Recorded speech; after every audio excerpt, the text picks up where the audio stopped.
Warm welcome to our today's lecture. This is the second lecture on crude drugs.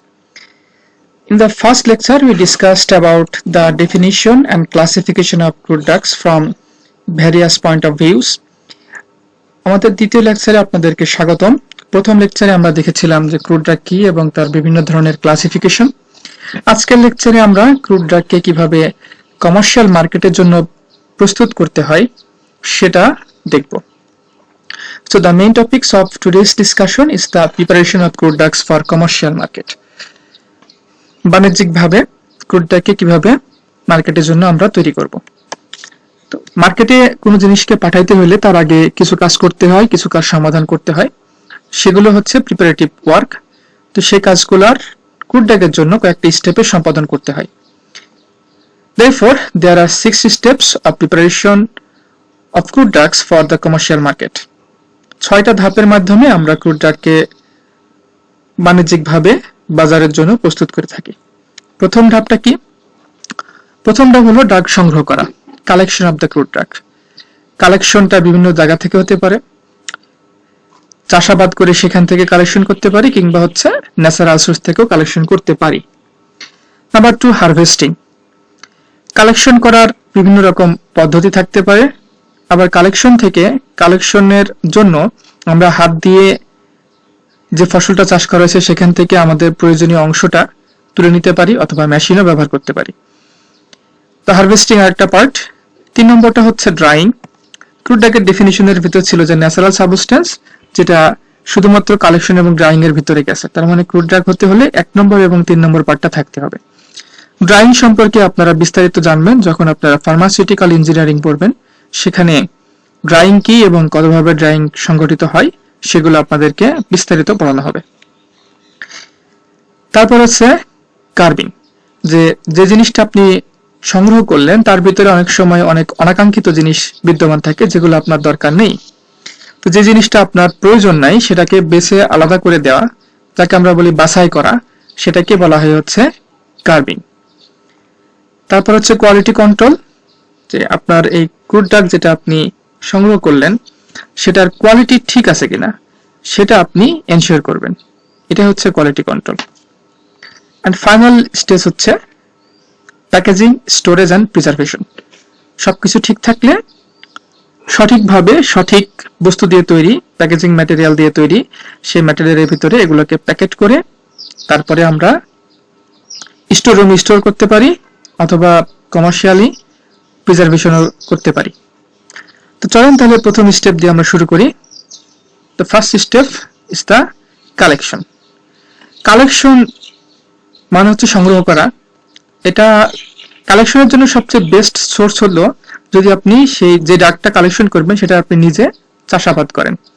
তাহলে আপনি exactly সঠিক জিনিসটা চাষাবাদ করলে সঠিক ফসলটা পাবেন। পিউরিটি এবং আইডেন্টিটি দুটো এনশিওর করা যাবে, কিন্তু সবসময় তো আর সবকিছু চাষাবাদ করা যায় না। এজন্য ওয়াইল্ড পার্ট থেকেও কিছু ড্রাগ আমাদের সংগ্রহ করতে হয়।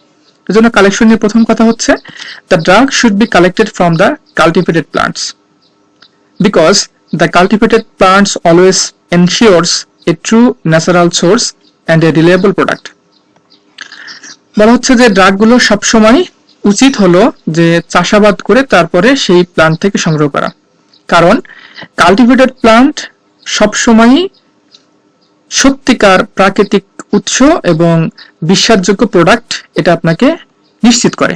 This may or may not be the case when the drugs are collected from the wild plants. তো যদি জঙ্গল থেকে বা প্রাকৃতিক উৎস থেকে যদি ড্রাগগুলোকে কালেকশন করা হয় তাহলে এটা সবসময় মেনে চলা সম্ভব নাও হতে পারে। কিন্তু কালেকশনের সময় খুবই সতর্ক থাকতে হবে যাতে এর ভিতরে সাবস্টিটিউশন না ঘটে, অর্থাৎ যে জিনিসটা আপনার কালেকশনের জন্য আপনি লোক পাঠিয়েছেন, লোক যেন হুবহু সেই জিনিসটা কালেকশন করে নিয়ে আসে। আপনি পাঠালেন কাঁঠালের পাতা আনতে, আপনার জন্য নিয়ে এসে দিল আমের পাতা, তাহলে তো আপনার সেটা সঠিক প্লান্ট হলো না। এটা হতে পারে কি কারণে? হতে পারে যিনি কালেকশন করছেন তিনি বেপরোয়াভাবে কালেকশন করছেন, অথবা তার নলেজ নাই যে কোনটা কি গাছ। এজন্য স্কিল পার্সন দিয়ে সবসময় কালেকশন করতে হয়। তো বলা হচ্ছে carelessness or ignorance on the part of the collector can result in complete or partial substitution. যিনি কালেকশন করছেন সে কালেক্টর যদি বেপরোয়াভাবে কালেকশন করেন অথবা যদি অজ্ঞ হন, সঠিক গাছটা চিনতে না পারেন, তাহলে কি হতে পারে, কালেকশনটা পুরাপুরি সম্পূর্ণরূপে অন্য কোনো প্লান্ট দিয়ে পরিবর্তিত হতে পারে অথবা তার ভিতরে অন্য প্লান্টের ভেজাল অংশ বিদ্যমান থাকতে পারে। কাজেই so it is better to collect the plant by skilled person. কাজে সবচেয়ে বেস্ট হলো আপনি একজন দক্ষ ব্যক্তি দিয়ে কালেকশনটা করবেন। এরপরে কালেকশনের টাইমটা ভেরি ইম্পর্টেন্ট, কারণ আপনারা জানেন যে সারা বছর সব ফসল পাওয়া যায় না, আবার কোনো কোনো ফসল সারা বছর পাওয়া গেলেও একই রকম ফলন হয় না। আবার স্থানকাল পাত্রভেদে এক একটা জায়গার ফসলের এক এক ধরনের বৈশিষ্ট্য বিদ্যমান। আমাদের দেশে চাঁপাইনবাবগঞ্জের বা নওগাঁর বা রাজশাহীর, বৃহত্তর রাজশাহী অঞ্চলের আমের বেশ সুনাম। আম তো অন্য জায়গায় হয়, কিন্তু এই আমের যে স্বাদ সেটা অন্য জায়গার আমের মতো নয়, সেজন্য এর আলাদা একটা কদর আছে। তার মানে স্থানকাল পাত্র ভেদে সময় অনুযায়ী কোনো কোনো জিনিস অন্য জায়গা থেকে বেশি ভালো হতে পারে। সেজন্য কোথা থেকে কালেকশন করা হচ্ছে এবং কখন কালেকশন করা হবে সেটা কিন্তু ইম্পর্টেন্ট একটা পার্ট। জন্য বলা হচ্ছে the proper time of collection is also an important factor because the nature and quantity of the constituents may vary according to the season। বলা হচ্ছে যে সঠিক কালেকশনের টাইমটা অত্যন্ত গুরুত্বপূর্ণ একটা ব্যাপার। কারণ হলো যে যেই উপাদানটা আপনি সংগ্রহ করতে যাচ্ছেন ড্রাগের ভিতর থেকে, ড্রাগের সেই উপাদানটার প্রকৃতি এবং সেই উপাদানটার পরিমাণ মৌসুম অনুসারে ভ্যারি করতে পারে, মে ভ্যারি অ্যাকর্ডিং টু দ্য সিজনের বিভিন্ন সময় ভিন্ন রকম হতে পারে। তারপরে the most advantageous collection time is, সবচেয়ে সুবিধাজনক এবং সবচেয়ে কার্যকরী কালেকশন টাইম কোনটা হবে, এ বিষয়ে দুইটা পয়েন্ট আছে। Number 1, when the part of the plant that constitutes the drug contains the highest amount of active principle। এই অ্যাক্টিভ প্রিন্সিপালটা যেই কেমিক্যাল কনস্টিটিউয়েন্টটা আমাদের কাজে লাগবে সেটা যখন সবচেয়ে বেশি পরিমাণে ওই প্লান্টে থাকে ড্রাগের অংশটা, তখন আমাদের কালেকশন করতে হবে। আর কখন কালেকশন করতে হবে, when the material will dry to give maximum quality and appearance। যখন কালেকশন করলে এই প্লান্টটাকে আমি তো ড্রাই করব, যে সময় কালেকশন করলে এই প্লান্টটা ড্রাই করার পরে সবচেয়ে ভালো কোয়ালিটির ড্রাগ দেবে, প্লাস হলো দেখতে সবচেয়ে সুন্দর লাগবে। ধারণা করা হয় যে যেটা দেখতে সুন্দর শুকানোর পরে সেটার ভিতরে সবচেয়ে বেশি পরিমাণে অ্যাক্টিভ ইনগ্রেডিয়েন্ট থাকবে। সেজন্য যে সময় এটা কালেকশন করলে এটা ভালো হবে সেটা কালেকশন করতে হবে। আপনি যদি অনেক অল্প বয়সে ওই ফলটা সংগ্রহ করেন তাহলে পরে অল্প বয়সী ফলটা শুকাইলে পরিপক্ক ফলের মতো কখনোই শুকানোর পরে অ্যাপিয়ারেন্স দেবে না। So there are certain rules for the collection of various drug. কখনো আমরা ফুল সংগ্রহ করি, কখনো পাতা, কখনো ফল, কখনো রাইজোম, বিভিন্ন জিনিস সংগ্রহ করি, কিন্তু সবকিছু কিন্তু এক সময় হয় না এবং সবকিছু সংগ্রহ করার জন্য একই রকম রুল ফলো করলে চলবে না। ফল সংগ্রহ করতে চাইলে পরিপক্ক ফল, এই যে টমেটোটা সুন্দরভাবে পেকেছে কিনা সেটা দেখতে হবে, সুন্দরভাবে পাকার পরে তারপরে সেটা সংগ্রহ করতে হবে। কি সংগ্রহ করব তার উপর ডিপেন্ড করতেছে কোন রুলটা ফলো করব। First of all the collection of leaves and flowering tops. Leaf মানে পাতা, আর ফ্লোরিং টপসটা কি, ফ্লোরিং টপসটা হচ্ছে যে যেখান থেকে ফুল ফোটে। তো ফ্লোরিং টপস এবং লিভ সংগ্রহ করতে হলে কি করতে হবে, they should be collected during the active reproductive process of plants. Leaves এবং ফ্লোরিং টপস কালেকশন করতে হবে যখন প্লান্টটা তার অ্যাক্টিভ রিপ্রোডাক্টিভ প্রসেসে থাকবে। অ্যাক্টিভ রিপ্রোডাক্টিভ প্রসেস বলতে কি বোঝায়, that is from the beginning of the flowering to early fruiting. মানে যখন থেকে ফুলটা ফোটা শুরু করবে সেখান থেকে নিয়ে ফল তৈরি হওয়ার আগ পর্যন্ত যে সময়টা, এই সময়ের ভিতরে লিভস এবং ফ্লোয়ারিং টপসটা সংগ্রহ করতে হয়। যেমন আমের যখন ফুল হয় তারপরে সে ফুলটা একটু পরে মুকুলে কনভার্ট হয়, তারপরে ওর ভিতরে ছোট ছোট আমের গুটি দেখা দেয়। যে সময় থেকে ফুল হলো, ফুল হয়ে ফল তৈরি হওয়ার শুরুর দিক পর্যন্ত যে সময়টা, ওই সময়ের ভিতরে লিভস এন্ড ফ্লোয়ারিং টপসটা কালেকশন করার টাইম। এরপরে যদি ফ্লাওয়ার কালেকশন করেন, যদি ফুল কালেকশন করেন, কখন কালেকশন করবেন, flower should be collected prior to or just above the time of pollination. ফুল সংগ্রহ করার টাইম হলো পরাগায়নের ঠিক পরপরই অথবা পরাগায়নের আগে, সেই সময় আমাদের ফুলটা সংগ্রহ করতে হবে। অনেক সময় কুমড়ো ফুল মানুষ খায়, পরাগায়ন হয়ে গেলে ফুলটা নষ্ট হয়ে যায়, তারপরে ফুলটা শেষ হয়ে যায়, এরপরে ফল শুরু হয়ে যায়। এজন্য পরাগায়ন হয়ে গেছে হওয়ার সাথে সাথে কিংবা পরাগায়ন হওয়ার একটু আগে ফুল সংগ্রহ করতে হবে। ফ্রুট, ফল সংগ্রহ করবো কখন? ফল সংগ্রহ করার দুই রকম উপায় আছে। যদি আপনি পরিপক্ক ফল চান, ফুলি রাইপ, যেরকম টমেটোটা একদম পেকে লাল হয়ে গেছে এটা, আরটা হচ্ছে ফুলি ম্যাচিউর বাট আনরাইপ। যেমন এই যে এই টমেটোটা, এটা হচ্ছে পেকে গেছে কিন্তু এখনো লাল হয়নি। বিভিন্ন ড্রাগের ক্ষেত্রে, ফুড ড্রাগের ক্ষেত্রেও আমরা এরকম রুল ফলো করি যে যেটা হচ্ছে ম্যাচিউর বাট আনরাইপ, সেটা যেমন ব্ল্যাক পেপার, সেটা হচ্ছে আমরা এই সময় কালেকশন করি। আর যেটা হচ্ছে ফুলি রাইপ হয় সেটা হচ্ছে আম্বেলিফেরাস ফ্রুটস যেগুলো আছে, আম্বেলিফেরাসি এর আগে দেখেছিলাম, সেই ফ্যামিলিতে যে সমস্ত ফ্রুটগুলো থাকে সেগুলোকে পুরোপুরি পেকে গেলে তারপর সংগ্রহ করা হয়। এরপরে হচ্ছে সিড। আমরা বীজ কখন সংগ্রহ করব? বীজ সংগ্রহ করার জন্য আমাদের অপেক্ষা করতে হবে ফলটা কখন সম্পূর্ণরূপে পেকে তারপরে ঝরে পড়ে সেটার জন্য। ঝরে যদি পড়ে একদম ফেটে যায়, ফেটে গিয়ে বীজটা ছড়িয়ে পড়লো, এর আগে আমাদেরকে বীজটা সংগ্রহ করে ফেলতে হবে যাতে বীজটা হারিয়ে না যায়। সেজন্য বলছে seeds should be collected when they are fully mature and have ripened but before the fruits open. ফলের ভিতরে তো বীজ থাকবে, সেই বীজটা পরিপক্ক হবে। বীজটা পরিপক্ক হওয়ার পরে তারপরে এক সময় সে ফলটা তার ম্যাচিউর হওয়ার পরে ফলটা ফেটে যাবে বা ফলটা পড়ে যাবে, পড়ে গিয়ে সেখান থেকে ভেঙে বীজটা বের হয়ে আসবে। তো যখন ফলটা পড়ে যাবে তার আগ মুহূর্ত পর্যন্ত আমাদের অপেক্ষা করতে হবে, পড়া পড়া ভাব যখন, তার আগে আমাদেরকে সিডটা সংগ্রহ করতে হবে, তাহলে আমরা পরিপক্ক বীজ পাবো। তারপর হচ্ছে বার্ক, সাল বা বাকল কখন সংগ্রহ করব? They are generally collected at the end of the winter season. শীতকাল শেষ হওয়ার পরে আমরা সচরাচর বার্ক সংগ্রহ করব। এরপরে হচ্ছে রুটস অ্যান্ড রাইজোমস। রুট কি? রুট হচ্ছে শিকড়, আর রাইজোম কি? শিকড়ের একটা স্পেশাল রূপ। যেমন যদি আমরা হলুদের কথা বলি, হলুদ হচ্ছে মাটির নিচে হয়, তার নিচ থেকে একটু শিকড় গজায়, তারপরে সেই হলুদের থেকে আবার গাছও হয়। তাহলে রাইজোম হলো সেই জিনিস যেখান থেকে গাছের অংশটুকু তৈরি হয়, আবার শিকড়ের অংশটুকু তৈরি হয়। স্পেশাল একটা রুট স্টক বলা হয়। তো রাইজোম বা রুট, সেটা যদি আমরা সংগ্রহ করতে চাই তাহলে একবর্ষজীবী যে সমস্ত প্লান্ট আছে তাদের জন্য কখন কালেকশন করব? They should be collected before flowering.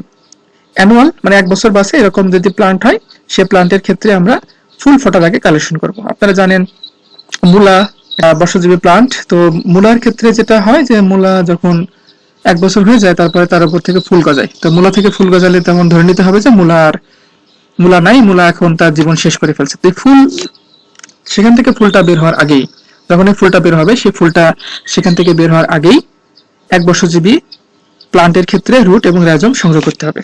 যদি দ্বিবর্ষজীবী হয় তাহলে কি করতে হবে? দ্বিবর্ষজীবীর ক্ষেত্রে the roots and rhizome should be collected in winter at the end of the first year growth. এক বছর শেষ করে তারপরে যে উইন্টারটা আসবে সেই উইন্টারে আমরা এটা কালেকশন করব। এরপরে যদি বহুবর্ষজীবী হয়, পেরিনিয়ালের ক্ষেত্রে they should be collected in winter. বহুবর্ষজীবী বলতে কি বোঝায়? যে সমস্ত উদ্ভিদ 2 বছরের বেশি বাঁচবে তাদেরকে আমরা বলবো পেরিনিয়াল প্লান্ট। তো যে সমস্ত প্লান্টগুলো 2 বছরের বেশি বাঁচে তাদের ক্ষেত্রে আমরা 2টা বছর পার করতে দিব। তৃতীয় বছরে তখন কি করব? তৃতীয় বছরে অথবা 3 বছর পার করতে দিব। 3 বছরের শেষে তখন ওই বছরের শেষে যে উইন্টারটা আসবে সে বছরে আমরা কালেক্ট করব। তাহলে পেরিনিয়াল প্লান্টের ক্ষেত্রে রুটস এন্ড রাইজোমস 2 বছর শেষে, 2 বছর পার করে তৃতীয় বছরের যেই উইন্টার সেখানে, অথবা 3 বছর শেষ করে তারপরে যে উইন্টারটা সেখানে আমরা রুটস এবং রাইজোমস কালেক্ট করব। তাহলে এই ছিল হচ্ছে বিভিন্ন ধরনের ড্রাগ যেটা বিভিন্ন প্লান্টের বিভিন্ন অংশ থেকে পাওয়া যায় সেগুলো কালেকশন করার রুলস। এখন আসেন যে হচ্ছে হারভেস্টিং। হারভেস্টিং মানে হচ্ছে ফসল সংগ্রহ করা। ফসল সংগ্রহ করা একটা ইম্পর্টেন্ট পার্ট। কোনো ফসল আছে যেগুলো আমরা হাত দিয়ে সংগ্রহ করি, কোনো ফসল আছে এখন যন্ত্রের মাধ্যমে সংগ্রহ করা যায়।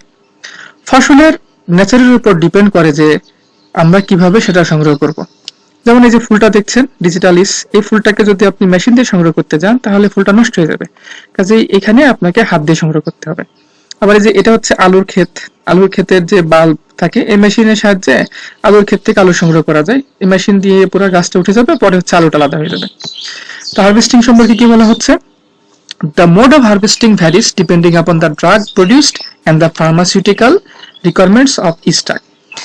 কি ধরনের ড্রাগ আমরা চাচ্ছি এবং ওই ড্রাগের জন্য কোন ধরনের ফার্মাসিউটিক্যাল রিকোয়ারমেন্ট, অর্থাৎ ওই ড্রাগটাকে মেডিসিন হিসেবে ইউজ করতে হলে তার ভিতরে কোন উপাদান থাকতে হবে, তার উপরে ডিপেন্ড করতেছে আমরা কিভাবে ফসলটা সংগ্রহ করব।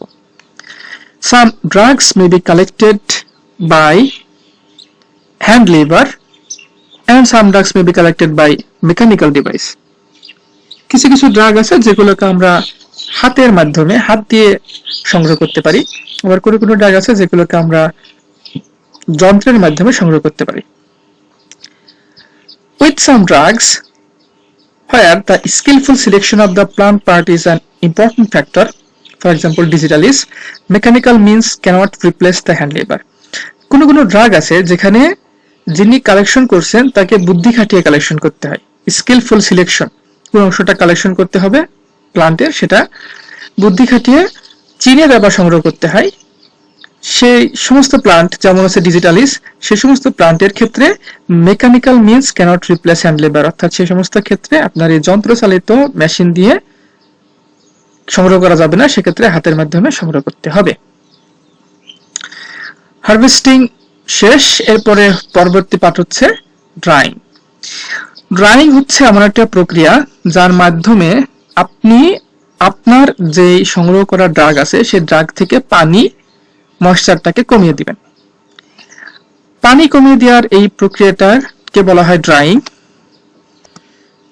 ড্রাইংটা মূলত কি? ড্রাইংটা হচ্ছে এমন একটা প্রক্রিয়া যার ভিতর দিয়ে আপনি আপনার সংগৃহীত এই ড্রাগ থেকে লিকুইড, ওয়াটার হতে পারে, লিকুইড ভোলাটাইল লিকুইড হতে পারে, বা ময়েশ্চার বা পানি থাকতে পারে, সেটাকে আপনি রিমুভ করবেন। রিমুভ করার জন্য কি করবেন? তার ভিতরে হিট প্রয়োগ করবেন। ঠিক আছে?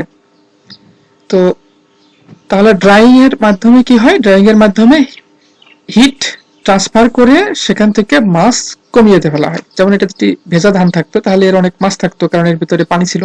এরপরে এটাকে ড্রাই করার পরে এটার মাস কমে যাবে, ফলে এর থেকে এর ওজন কমে যাবে।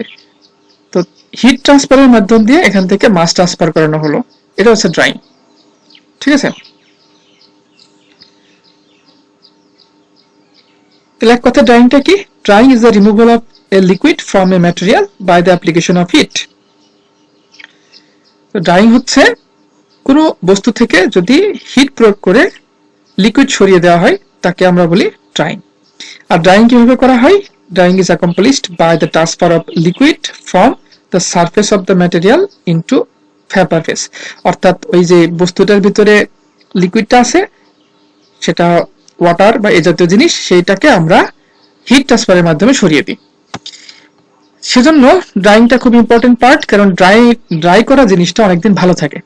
লিকুইড জিনিস খুব দ্রুত নষ্ট হয়ে যায়, ড্রাই করা জিনিস অনেক ভালো থাকে। আপনারা দেখেন যে একটা যদি চোখের ড্রপ হয় বা ড্রপ জাতীয় যেগুলো লিকুইড বা সিরাপ হয় অথবা স্যালাইন হয়, সেগুলোর মেয়াদ খুব বেশি দিন থাকে না।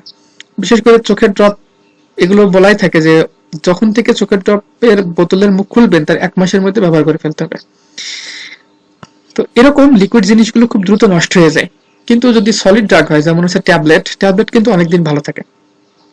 সেজন্য আপনি যে প্রোডাক্টটা সংগ্রহ করলেন সেটাকে অনেকদিন ভালো রাখতে হলে অবশ্যই ড্রাই করতে হবে। ড্রাই করলে কি হবে? যে ওই পাতার মধ্যে যে উপাদানটা আছে সেই উপাদানটা ওখান থেকে লিকুইড যে অংশটা ছিল সেটা চলে গেছে, তার মানে এর যে মূল উপাদান যেটা থাকার কথা সেটা এখন আর উড়ে যাবে না, সেটা ওখানে থাকবে, নষ্ট হবে না। পানি থাকলে পাতাটা একসময় পচে যেত, বা হচ্ছে ফলটা একসময় পচে যেত, অথবা বাকলটা একসময় নষ্ট হয়ে যেত পানি থাকলে। এখন পানি নাই বিধায় এর মূল উপাদানটা ঠিক থাকলো আর এটা নষ্ট হলো না। তো ড্রাইং সম্পর্কে কি বলা হচ্ছে? Drawing is very important and essential step for the preparation of good drugs for the commercial market. আপনার বাণিজ্যিকভাবে মার্কেটের জন্য প্রিপেয়ার করার জন্য ড্রাইং হচ্ছে অত্যন্ত ইম্পর্টেন্ট একটা ক্রুশিয়াল একটা স্টেপ। একটা আপনারা দেখতে পাচ্ছেন যে এটা হচ্ছে ন্যাচারাল হিট, সূর্যের আলোর নিচে সরাসরি দেওয়া হচ্ছে। সূর্যের আলোর নিচে আবার দুইভাবে দেওয়া যায়, একটা হচ্ছে সরাসরি সূর্যের আলোর নিচে, আর একটা হলো আপনার শেড ড্রাইং। সূর্যের আলোর তাপটা এখানে যাবে কিন্তু আলোটা এখানে পড়বে না। তো এটা হচ্ছে ন্যাচারাল হিট। আর আর্টিফিশিয়াল হিট তো বিভিন্নভাবে দেওয়া যায়। হট এয়ার ওভেন আছে, সেই ওভেনের ভিতর দিয়ে এটাকে ড্রাই করা যায়, বা হচ্ছে ফ্লুইডাইড মিক্সড ড্রায়ার আছে, এরকম কনভেয়ার ড্রায়ার আছে।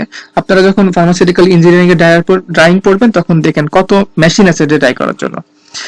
তো প্রথমে আমরা ন্যাচারাল হিট নিয়ে কথা বলি। ন্যাচারাল হিট মানে হচ্ছে মূলত হচ্ছে রেগুলেশন অফ এয়ার ফ্লো, এবং ন্যাচারাল হিটটা দুইভাবে হয়, একটা হচ্ছে সান ড্রাইং, একটা হচ্ছে শেড ড্রাইং। সান ড্রাইং কখন অ্যাপ্লাই করা হয়?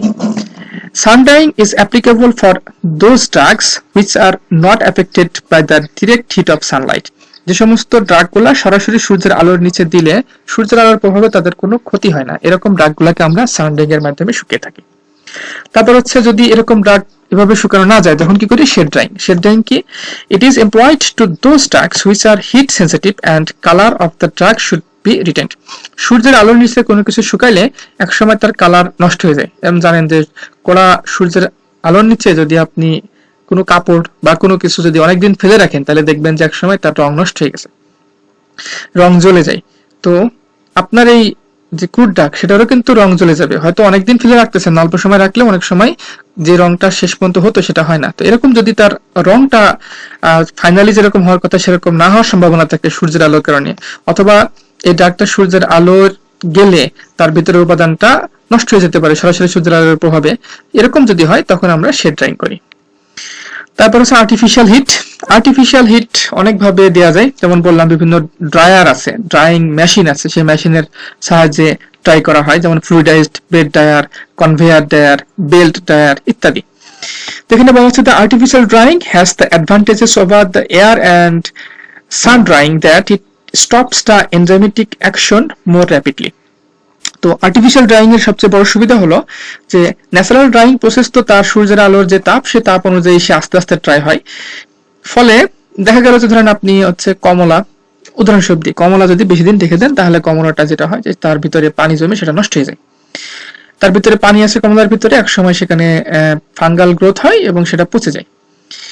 তো এমন কোন ড্রাগ যার ভিতরে পানি আছে সেটাকে আমরা সেজন্য শুকাচ্ছি, সেটা শুকানোর সময় তার ভিতরে যে পানিটা, সেই পানিটা কি করে? তার উপাদানটাকে আস্তে আস্তে নষ্ট করতে থাকে। তো আপনি যদি সূর্যের আলোর নিচে শুকান তাহলে আস্তে আস্তে শুকাবে, আর ওর ভিতরে পানিটা কিন্তু গাছ থেকে ওটাকে আলাদা করার কারণে পাতা হতে পারে, ফুল হতে পারে, ফল হতে পারে, ফলের ভিতরে যে পানিটা সেটা হচ্ছে তার ড্রাগের যে মূল উপাদান সেটাকে নষ্ট করতে থাকে।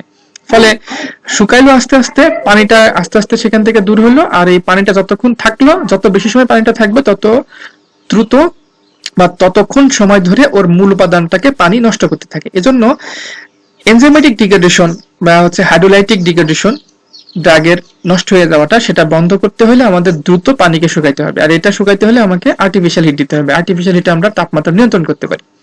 হট এয়ার ওভেন যেটা আছে সেখানে তাপমাত্রা নিয়ন্ত্রণ করা যায়, 100 ডিগ্রি নাকি 110 ডিগ্রি ইত্যাদি নিয়ন্ত্রণ করা যায়। ফলে খুব অল্প সময়ের ভিতরে আমরা শুকিয়ে ফেলতে পারি, পানিটা দ্রুত উড়ে চলে যায় এবং সেটা নষ্ট হয় না। উদাহরণস্বরূপ কি বলা যায়? For example, due to the moisture in the fresh leaves of digitalis, if the leaves are allowed to dry naturally, rapid hydrolysis of the glycoside occur. ডিজিটালিসের ভিতরে ডিজিটালিস থাকে হচ্ছে ডিজিটালিস পারপারিয়া, যে ফুল দেখলেন ডিজিটালিসের গাছ, ওই গাছের পাতার ভিতরে থাকে হচ্ছে ডিজিটালিস। সেই পাতার ভিতরে তো পানিও থাকবে ন্যাচারাল সোর্স থেকে নিলে, সে পানিটা কি করে? এই ডিজিটালিসের যে মূল উপাদান, সেই মূল উপাদানটাকে হাইড্রোলাইসিস করে, মানে সেটাকে ভাঙতে থাকে। যতক্ষণ পানির সংস্পর্শে থাকবে ততক্ষণ ভাঙতে থাকবে, গাছ থেকে পেরে নেওয়ার পর থেকে ভাঙা শুরু হয়। তো ফলে যদি সূর্যের আলোতে এটাকে আপনি ফ্রেশ লিপটাকে ড্রাই করেন তাহলে অনেক সময় ধরে এটা ড্রাই হবে, সময় লাগবে, যতটুকু সময় লাগবে ওই সময়ের ভিতরে এর ভিতরের পানি তার ডিজিটালিসটাকে আরো নষ্ট করে দেবে। সেজন্য কি করতে হবে? Thus artificial drying is essential for high grade product. কাজেই এরকম ডিজিটালিসের মতো যারা এরকম দ্রুত নষ্ট হয়ে যায় পানির সংস্পর্শে বা এনজাইমের সংস্পর্শে গাছ থেকে পড়ার পরে, এইরকম ড্রাগের ক্ষেত্রে হাই গ্রেড প্রোডাক্ট পেতে হলে অবশ্যই আর্টিফিশিয়াল ড্রাইং করতে হবে, যেখানে খুব দ্রুত এর ভিতরে পানিটাকে সরিয়ে সেটাকে আমরা শুকিয়ে ফেলবো, যাতে আমাদের ড্রাগের মূল উপাদানটা নষ্ট না হয়, অ্যাক্টিভ কেমিক্যাল প্রিন্সিপালটা নষ্ট না হয়। আচ্ছা, তো এই ছিল ড্রাইং নিয়ে কথাবার্তা। এরপর হচ্ছে গার্বলিং। গার্বলিং সম্পর্কে বলা হয়েছে যে এর কাজ হলো যে যখন আপনি ড্রাগটা সংগ্রহ করেন ন্যাচারাল সোর্স থেকে বা কাল্টিভেটেড সোর্স থেকে, তখন এর সাথে অনেক কিছু আছে, যেমন এই যে গাছটা সংগ্রহ করছে মূলত গাছের এই ফুলের অংশটুকু নেবে, কিন্তু এর সাথে দেখেন কিছু ডাল চলে আসছে, এর সাথে কিছু পাতা চলে আসছে, কিছু মাটি চলে আসছে। তো এই যে যা কিছু চলে আসছে সেগুলো হচ্ছে এর মূল অংশের সাথে অতিরিক্ত অংশ, যাকে আমরা বলি ভেজাল। এই ভেজালগুলোকে আলাদা করে দেওয়াকে বলা হয় গার্বলিং। তাহলে গার্বলিংটা কি? Garbling consists of the removal of extraneous matter such as those other parts of the plant, dirt and added adulterants.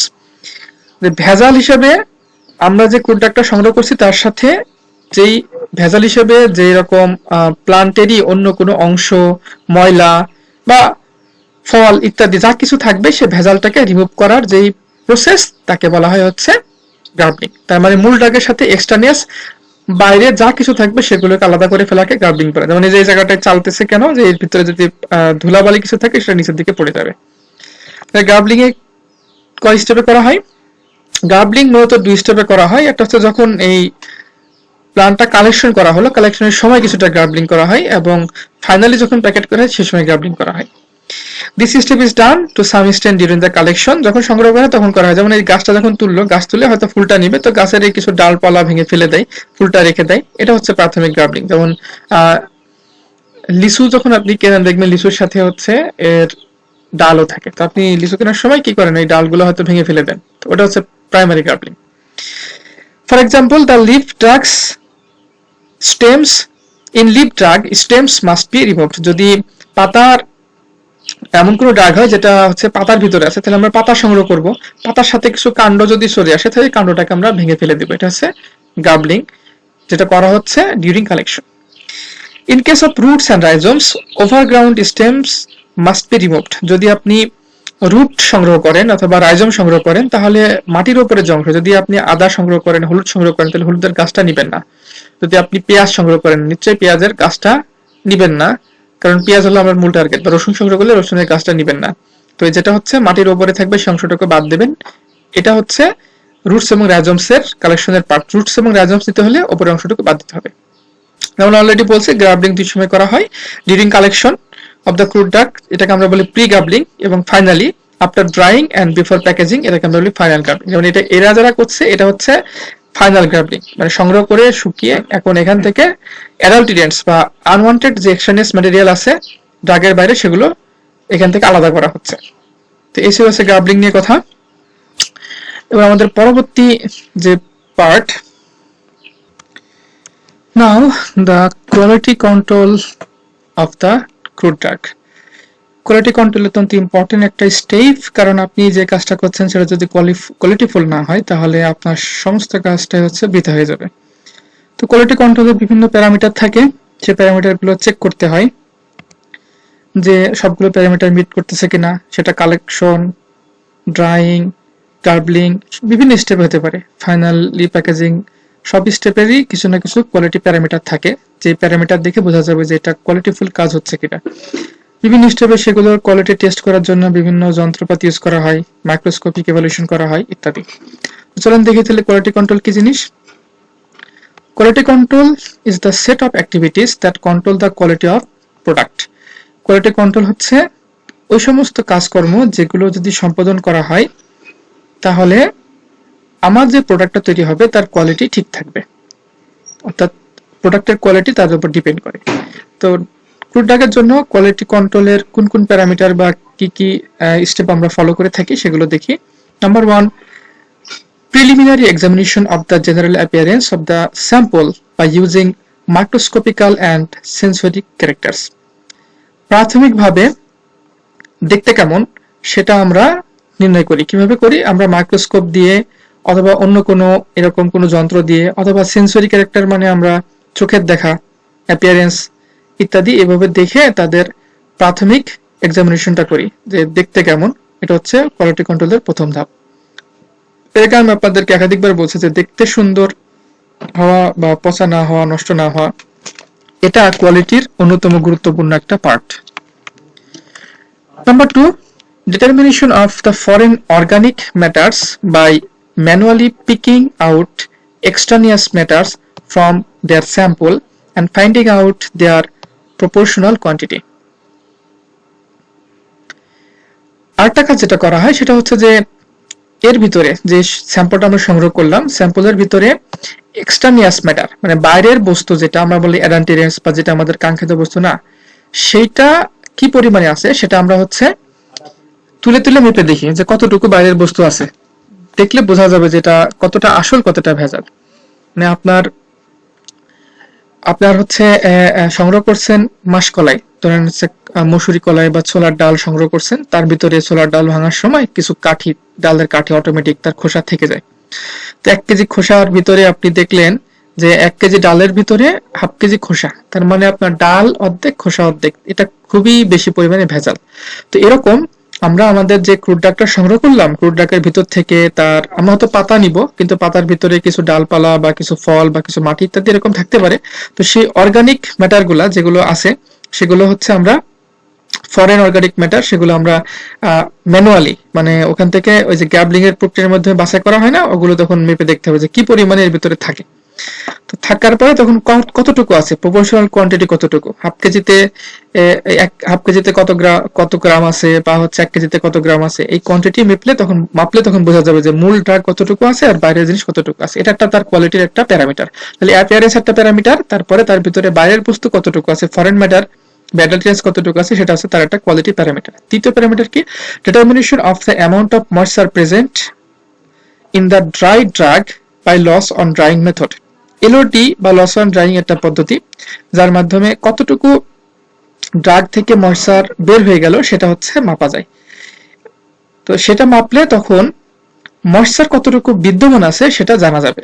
তো আমাদের ময়েশ্চারের একটা কন্টেন্ট থাকতে হবে, ততটুকু না থাকলে হয়তো সেটা ড্রাগের কনসিস্টেন্সি মেনটেন করে না, আবার বেশি থাকলে পারে ময়েশ্চার বেশি থাকলে সেটা নষ্ট হয়ে যাবে, আরো বেশি যদি ময়েশ্চার কমে যায় তাহলে সেটা আবার ভঙ্গুর হয়ে ভেঙে যেতে পারে। তাহলে একটা পার্টিকুলার অ্যামাউন্ট অফ ময়েশ্চার সেখানে থাকতে হবে, আর সেটা আমরা নির্ণয় করেছি লস অন ড্রাইং মেথড দিয়ে।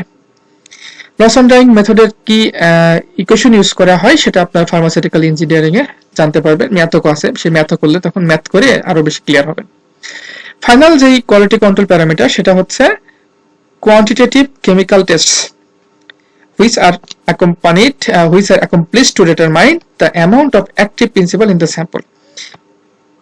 এবং ফাইনাল স্টেপটা হলো যে প্রথমে দেখলাম কেমন, তারপরে ভেজাল কেমন, তারপরে হচ্ছে তার ভিতরে ময়েশ্চার কেমন, ফাইনালি দেখা হবে যে কেমিক্যাল টেস্ট করে দেখা হবে যে এর মধ্যে যে কেমিক্যাল উপাদানটা থাকার কথা সেই কেমিক্যাল উপাদানটা যেটা আমাদের অ্যাক্টিভ প্রিন্সিপাল সেটা কতটুকু পরিমাণে আছে এটা দেখা হবে। যে আমাদের এই যে এই টমেটো বা হচ্ছে এই যে আপেল যেটা আমরা গ্রহণ করলাম, সেই আপেলটার ভিতরে যে পরিমাণে আয়রন থাকার কথা ওই পরিমাণে আয়রন আছে কিনা, তাহলে এটার কোয়ান্টিটি বের হয়ে যাবে যে আপেলটা ভালো না নষ্ট, কোয়ালিটি ভালো না খারাপ। আপনি হচ্ছে সংগ্রহ করলেন হচ্ছে কালো মেঘের পাতা, সেই পাতা টেস্ট করে দেখা গেল তার ভিতর হচ্ছে যে অ্যাক্টিভ ফার্মাসিউটিক্যাল ইনগ্রেডিয়েন্ট থাকার কথা বা অ্যাক্টিভ কনস্ট্যান্ট থাকার কথা সেটা পরিমাণ খুব কম, তাহলে তার কোয়ালিটি ভালো না। তাহলে এই চারটা পদ্ধতিতে আমরা মোটামুটি ক্রুড ড্রাগের কোয়ালিটি ঠিক আছে কিনা সেটা আমরা চারটা প্যারামিটার দেখে নির্ণয় করতে পারি। ওকে, আমাদের last topics packaging, storage and preservation. তো ফার্স্ট পার্ট হচ্ছে প্যাকেজিং নিয়ে বিস্তারিত আপনারা জানতে পারবেন যখন হচ্ছে ফার্মাসিউটিক্স এই সাবজেক্টে পড়বেন, সেখানে প্যাকেজিং নিয়ে জানতে পারবেন, প্রাইমারি প্যাকেজিং, সেকেন্ডারি প্যাকেজিং ইত্যাদি। তো প্যাকেজিং এর ক্ষেত্রে কি কথা, the packaging of the drug facilitates transportation, storage and ultimate use for the manufacturing process. Packaging করা থাকলে জিনিসটা খুব সহজেই আপনি ট্রান্সপোর্ট করতে পারেন, এক জায়গা থেকে অন্য জায়গায় প্যাকেট সহজে বহন করা যায়। প্যাকেটটা খুব সহজে আপনি হচ্ছে কোনো জায়গায় রেখে দিতে পারেন, স্টোর হাউসে সাজিয়ে রাখতে পারেন, এবং হয়তোবা ওই জিনিসটা দিয়ে আপনি নতুন কোনো কিছু তৈরি করবেন, মিলে বা কারখানায় নিয়ে যাবেন, সেই মিল বা কারখানায় নিয়ে যাওয়ার জন্য এই প্যাকেটটা ধরে নিয়ে যাওয়া খুব সহজ হয়। গিয়ে আপনি কোনো কিছু তৈরি করার আগে ওটা প্যাকেটটা ধরে নিয়ে গিয়ে সে তৈরি করলেন, তাহলে ম্যানুফ্যাকচারিং প্রসেসের আগ পর্যন্ত সেগুলোকে ব্যবহার করার জন্য প্যাকেজিংটা খুবই গুরুত্বপূর্ণ ভূমিকা পালন করে। প্যাকেজিং আমাদের এই কাজগুলো করতে সাহায্য করে। তারপরে কি বলছে, so the proper selection of packaging is an important step for the protection of the drug's quality, purity and also for the economy of space।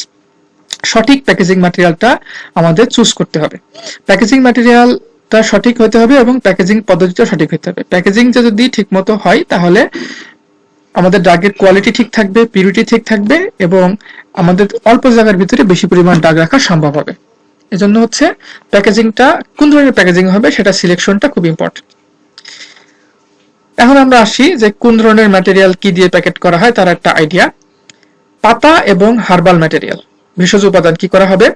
They are usually baled with power balers into a solid compact mass which is then sewn into burlap cover। তো পাতা এবং herbal যে material থাকে সেগুলাকে প্রথমে bell তৈরি করা হয়। বেল তৈরি করার জন্য মেশিন আছে, সেই মেশিনের ভিতর দিলে সেটা বেল তৈরি করে, চারকোনা করে বেল তৈরি করে। আপনারা হয়তো দেখছেন যে বোতল, রাস্তার ধারে দেখবেন যে বোতলে চারকোনা করে বেল তৈরি করে। তো এই যে দেখেন এখানে এটা হচ্ছে পাওয়ার বেলার্স, যেখানে এই ঘাসগুলো সংগ্রহ করে তারপরে এগুলাকে এরকম চারকোনা করে করে তৈরি করছে, এটাকে বলা হয় বেল আর কি, এটাই হচ্ছে বেল। তো এরকম পাতাকেও সংগ্রহ করে, পাতা এবং হার্বাল ম্যাটেরিয়ালকে এরকম কোনো মেশিনের সাহায্যে এরকম বেল তৈরি করা হয়। বেল তৈরি করে কি করা হয়? তারপরে সিউন ইনটু বার্লপ কাভার, এরপরে যে এরকম ছালা দিয়ে বা চট দিয়ে সেটাকে আবৃত করে, এটাকে আবৃত করা হয়। তারপরে যে এরকম করে দড়ি দিয়ে সেগুলোকে সেলাই করে ঢেকে দেওয়া হয়। তারপরে কি বলছে? ময়েশ্চার সেন্সিটিভ ড্রাগস, যে সমস্ত ড্রাগগুলো পানি বা এরকম পানির মতো কোনো জিনিসের, যে সমস্ত ড্রাগগুলো পানির সংস্পর্শে আসলে নষ্ট হয়ে যায়, এরকম ড্রাগ যদি হয় তাহলে কি করতে হবে? They are packed into waterproof container, তাদেরকে পানি প্রতিরোধী কন্টেনারের ভিতরে প্যাকেট করতে হবে। And finally gums, resins and extracts are packed into barrel, ব্যারেলের ভিতরে গাম, রেজিন এবং এক্সট্রাক্টকে প্যাকেট করতে হয়। রেজিন হচ্ছে যে এরকম যেই গাছ থেকে অনেক সময় আঠা বের হয়, সেই আঠাটা বের হওয়ার পর যদি শুকিয়ে যায়, শুকিয়ে শক্ত হয়ে গেলে সেটাকে আমরা বলি রেজিন। আর এমনিতে যে এটা হচ্ছে গাছ থেকে বের হয়ে এখানে পড়ছে, এটা হচ্ছে গাম, এটা হচ্ছে রাবার গাছের গাম। তো এই হচ্ছে প্যাকেজিং নিয়ে কথা। এখন আমরা স্টোরেজ অ্যান্ড প্রিজার্ভেশন নিয়ে কথা বলবো। স্টোরেজ এবং প্রিজার্ভেশনটা প্যাকেজিং এর পরবর্তী স্টেপ এবং খুব ইম্পর্টেন্ট। আমরা যখন ড্রাগকে স্টোরেজ করবো, এমনভাবে স্টোরেজ করবো যাতে তার কোয়ালিটি ঠিক থাকে, অনেকদিন পর্যন্ত রাখলেও তার কোয়ালিটি ঠিক থাকে। তো সংরক্ষণ এবং সেটা হচ্ছে স্টোর করার জন্য কি করতে হবে? Proper storage and preservation are important factors in maintaining a high degree of quality of the drugs. সঠিক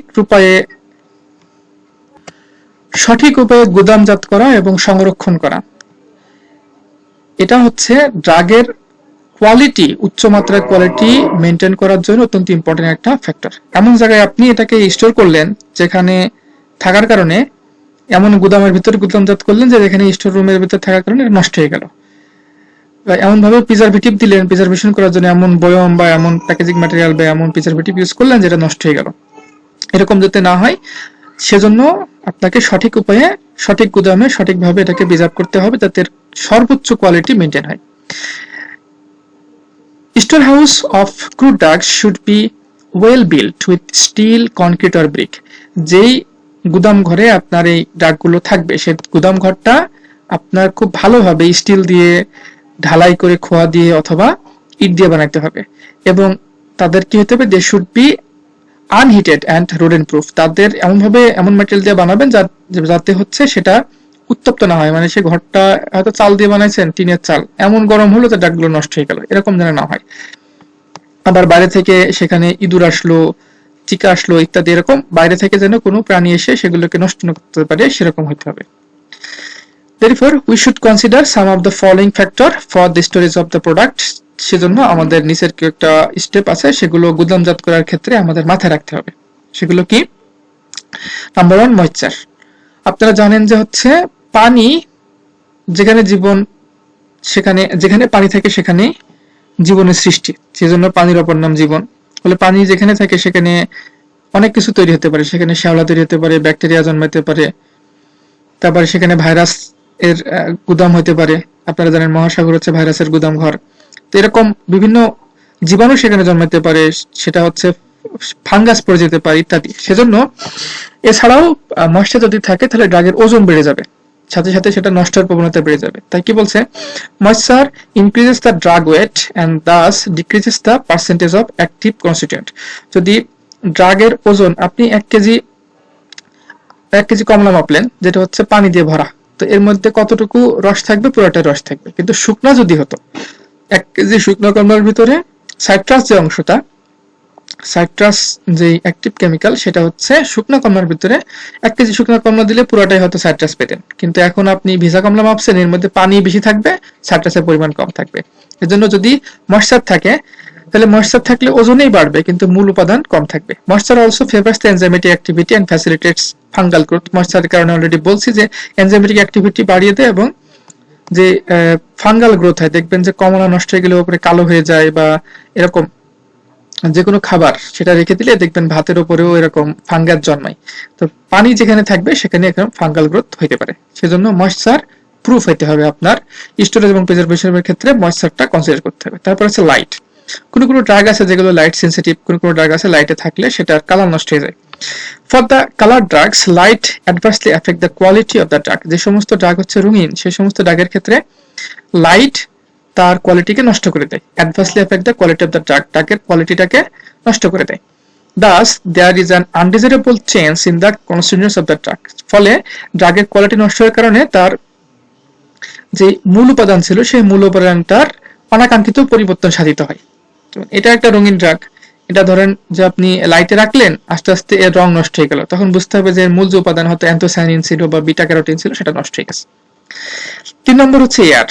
আপনারা জানেন যে বাতাসের উপস্থিতিতে অক্সিডেশন ঘটে, ফলে অক্সিডেশনের কারণে অনেক কিছু হয়। যেমন আপনারা জানেন যে যদি আপনি কাঁচা কলা অথবা আপেল কেটে রেখে দেন কিছুক্ষণ পর সেটা হচ্ছে কালো হয়ে যায়, কারণ বাতাসের অক্সিজেন সেটাকে নষ্ট করে দেয় অক্সিডেশনের কারণে। সেজন্য অক্সিজেন যেহেতু অক্সিডেশন ঘটায়, এটাও সেজন্য আমাদেরকে বাতাস আসা যাওয়ার ব্যাপারটা মাথায় রাখতে হবে যে বাতাস সেখানে যেন প্রবেশ করতে না পারে। তারপর হচ্ছে temperature. High temperature accelerates all chemical reaction. আপনারা জানেন যে প্রত্যেক 10 ডিগ্রি সেলসিয়াস টেম্পারেচার বাড়লে কেমিক্যাল রিঅ্যাকশনের গতিবেগ ডাবল হয়ে যায়। কাজেই যাতে কেমিক্যাল রিঅ্যাকশনের কারণে ড্রাগটা নষ্ট না হয়ে যায়, পানি আছে কেমিক্যাল রিঅ্যাকশন খুব দ্রুত হলেও তাড়াতাড়ি নষ্ট হয়ে যাবে, এরকম যাতে না হয় সেজন্য টেম্পারেচার স্পেসিফাইড লিমিটে থাকতে হবে। এজন্য সবসময় ঠান্ডা এবং শুকনো স্থানে সংরক্ষণ করাটা সবচেয়ে ভালো, আলো থেকে দূরে ঠান্ডা এবং শুকনো স্থানে সংরক্ষণ করতে হয়। Therefore, in order to protect the stored drugs from excessive light and heat, কাজেই আমাদের যে ড্রাগটাকে গুদামজাত করেছি সেই ড্রাগটাকে অতিরিক্ত আলো এবং তাপ থেকে বাঁচাতে হলে, আনডিজারেবল অক্সিডেশন থেকে বাঁচাতে হলে, অ্যান্ড রিঅ্যাবজর্পশন অফ ময়েশ্চার, পানি গ্রহণ করা থেকে বিরত রাখতে হলে, অর্থাৎ সেটা যাতে শুকানোর পরে আবার নতুন করে পানি সেখানে যায় না। বৃষ্টি হচ্ছে, বৃষ্টির পানির কিন্তু ফোঁটা ফোঁটাই চলে আসে, তো আপনি রুমের ভিতরে কোনো কিছু রাখলে দেখবেন বিছানা অনেক সময় ভেজা ভেজা লাগে। তো এরকম তো স্টোর হাউসটা এমন যে বৃষ্টির পানি হচ্ছে বাইরে, আপনি শুকনো ডাক রাখছেন, বাইরে থেকে পানি ভিতরে চলে গেল, ময়েশ্চার যা হারাইছিল আবার পেয়ে গেল, ফলে ডাকটা নষ্ট হয়ে যেতে পারে। সেজন্য কি করতে হবে? The drug store house should be cool, হতে হবে ঠান্ডা, ডার্ক, আলো থেকে দূরে অন্ধকার, and well ventilated with dry air, এবং সেখানে আলো বাতাস, কোনো ভেজা বাতাস প্রবেশ করতে পারবে না, যদি বাতাস প্রবেশ করে তাহলে সেটা যেন হচ্ছে শুকনা বাতাস প্রবেশ করে, এরকম হতে হবে। তার মানে বাংলা যেটা বললাম, আলো থেকে দূরে ঠান্ডা এবং শুষ্ক স্থানে সেটাকে রাখতে হবে। এছাড়াও আরো ইম্পর্টেন্ট বিষয় আছে, সেটা হচ্ছে যে যদি এনজাইমেটিক ড্রাগ হয়, এনজাইম, ভ্যাকসিন, টক্সিন, টক্সয়েড, এগুলো কি করতে হবে? অবশ্যই ঠান্ডা জায়গা, মানে একটা পার্টিকুলার টেম্পারেচার আছে সেই টেম্পারেচার মেনটেন করতে হবে। সেটা কেমন?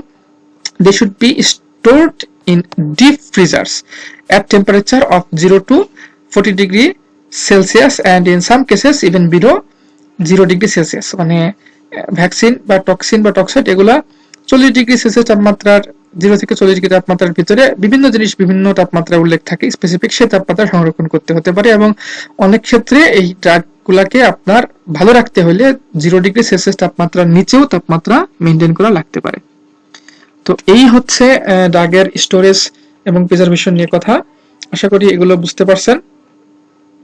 তো যদি কোনো প্রশ্ন থাকে সরাসরি ক্লাসে জিজ্ঞেস করতে পারবেন, আমাদের যে মেসেঞ্জার গ্রুপ আছে সেখানে জিজ্ঞেস করতে পারেন, চাইলে হচ্ছে আমাদের ভিডিওর কমেন্টও লিখতে পারবেন। Thanks to all for joining the class, have a nice day.